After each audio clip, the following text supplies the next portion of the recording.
ba magbigay ni sir o kaya ni ma'am ng grade? Babaan ko rin kaya siya sa teacher's evaluation? Ang kadalasang linya ng ating mga estudyante kapag nakakakuha sila ng mababa sa kanilang mga grades. Kaya may teacher's evaluation ang mga paaralan at mga universidad ay para ng ating mga guro at propesor kung ano ang dapat nilang i-improve sa kanilang pagtuturo.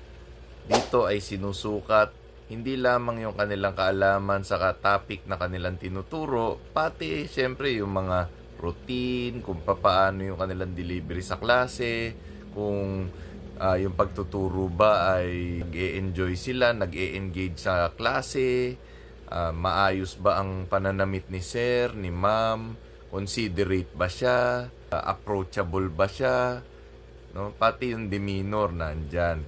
Wala naman kasing problema sa lahat ng ito, basta ang mahalaga ay objective at ginagawa ng guro ang kanyang trabaho sa loob ng klase. At tanong lang ay kung gaano ito ka-reliable para ma-determine kung si teacher o si prof ay talagang pe-perform ng maayos o kailangan pa niyang i-improve ang kanyang pagtuturo. Iwan kasi sa mga educational institutions, ang teacher's evaluation ang may pinakamalaking component na kung saan ang ating kaguruan ay maaring maregular o maari ding hindi ma-renew.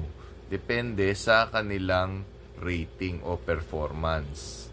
Pagdating pa sa mga comments ng ating mga estudyante, tignan natin kung ang kanilang mga comments ay very consistent. Kasi kapag consistent na halimbawa, sasabihin sa atin, hindi pumapasok ng maaga, hindi nagche-check ng attendance, halimbawa lang po yun ay mag-isip-isip po tayo na baka kailangan nating i-improve ang ating mga sarili dito.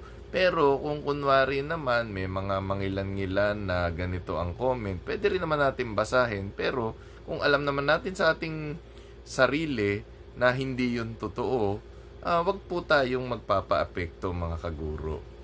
Kaya po kasi merong teacher's evaluation ng ating mga eskwelahan ay para siyang customer service satisfaction. Kasi tandaan natin, ang ating mga estudyante, ang ating mga customer. Silang nagbabayad ng tuition, kaya tayo sumasahod.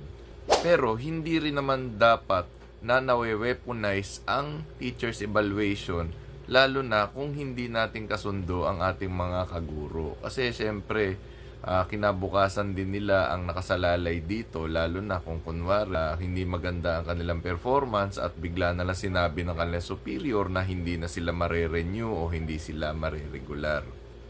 Kaya dapat sa management ng isang paaralan o universidad ay dapat maayos at alam at familiar tayo kung ano ang mga components ng ating evaluation tools. Na sa ganun ay mas maayos natin ma-evaluate ang ating mga guro. At para sa mga guro, huwag po tayo mababahala sa kung ano man ang resulta na makukuha natin sa ating evaluation. Siyempre paalala lang to na kaya pa nating i-improve ang ating pagtuturo, ang ating performance. Pero kung alam naman natin sa ating sarili na ginagawa natin ang nararapat, wala po tayong dapat ikatakot. Yun lamang po. Maraming salamat.